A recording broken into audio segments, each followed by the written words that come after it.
The observation deck of the Viridian Dawn hummed with the subtle vibration of hyperspace engines, but Sarah barely noticed anymore.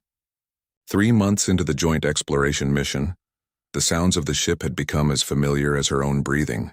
She sat cross-legged on the floor near the viewing port, her thermal coat draped loosely over her shoulders as she studied star charts on her datapad. The Kethri were supposed to be the apex predators of the Andromeda sector, triple-jointed limbs, retractable claws that could slice through reinforced steel, and sensory organs so acute they could detect a heartbeat from 30 meters away. The galactic community had warned humanity repeatedly, never turn your back on a Kethri, never show weakness, never let your guard down. Sarah felt the first tentative touch against her boot. She didn't move, didn't even glance down.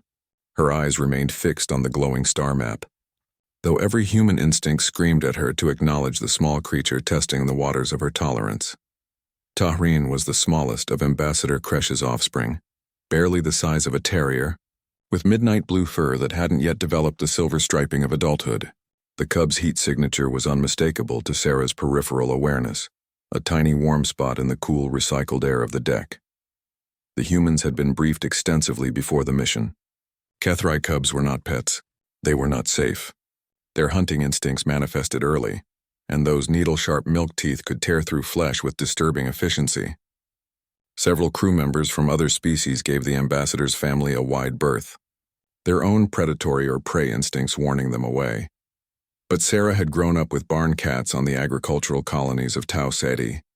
She knew the universal language of small, cold creatures seeking warmth. Another weight pressed against her leg, then another. She felt tiny claws mercifully sheathed, kneading against her thermal pants. Through her peripheral vision, she caught the movement of dark shapes circling her like sharks testing potential prey, or like children testing boundaries. Sarah turned a page on her datapad with exaggerated nonchalance. She shifted her weight slightly, and the edge of her coat fell open like an invitation.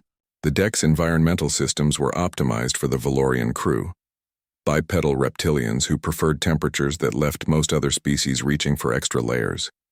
The Kethri, despite their reputation, were mammals. They felt the cold. The first cub, not Tahreen but one of the larger siblings, crept forward.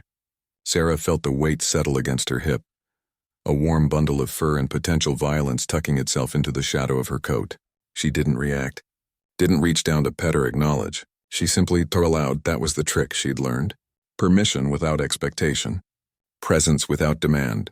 Tahreen was always last, always the most cautious, the smallest, the one who watched siblings take risks before committing. Sarah had noticed this pattern over weeks of careful observation. While the other cubs roughhoused in the cargo bay or practiced their pouncing techniques on unfortunate maintenance drones, Tahreen watched from the shadows, those luminous amber eyes taking in everything. The little cub approached now with painful slowness, belly low to the deck plating.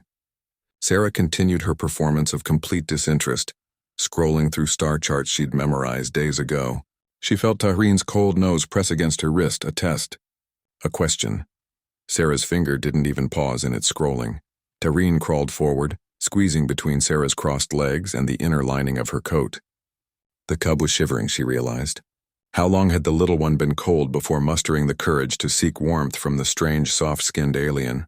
Within minutes, all 4 cubs had arranged themselves in a pile against Sarah's torso, their combined body heat creating a pleasant warmth that had nothing to do with the thermal coat's heating elements. She felt their rapid heartbeats begin to slow, their breathing evening out into the rhythm of sleep. You realize they could kill you? Sarah didn't startle at Ambassador Kresh's voice. The Kethri female moved with supernatural silence, but Sarah had been expecting her. Parents always knew. They could, Sarah agreed softly, still not looking away from her datapad. But they won't.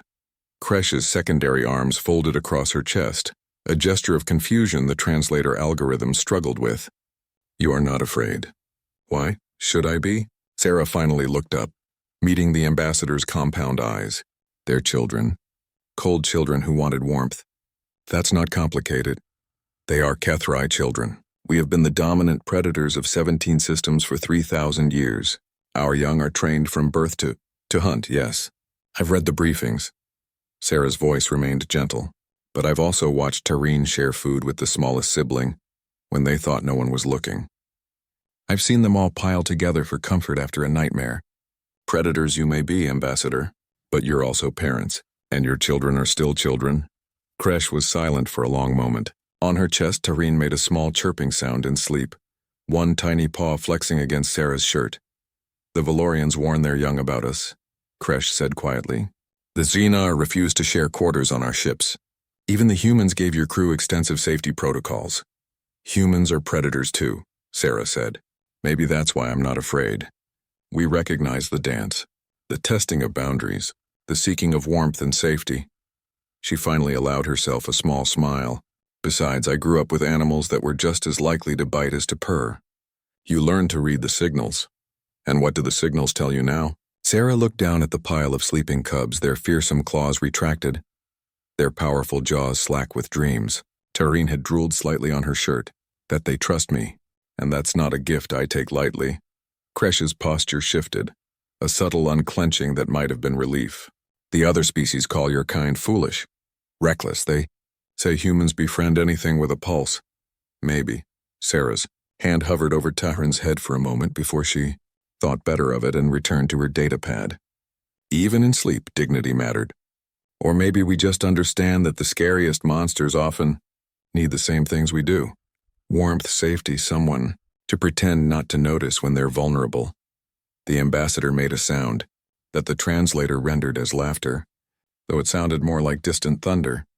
This is why the Galactic Council fears your species, Sarah of Earth. Not your weapons or your warships, this. She gestured at the scene with one long-fingered hand. This terrifying compassion, Sarah grinned. I'll take that as a compliment. Kresh departed as silently as she'd arrived, leaving Sarah to her vigil. The cubs slept on, their breathing synchronized, their small bodies warm and safe under the protection of the human who'd pretended not to notice when predators became children. Outside the viewing port, stars streaked by in ribbons of light. And inside, in the cold recycled air of a ship built for reptilians, 4 apex predators dreamed warm dreams against the heartbeat of someone who understood that fierceness and gentleness were never opposites. They were just different words for the same thing: survival.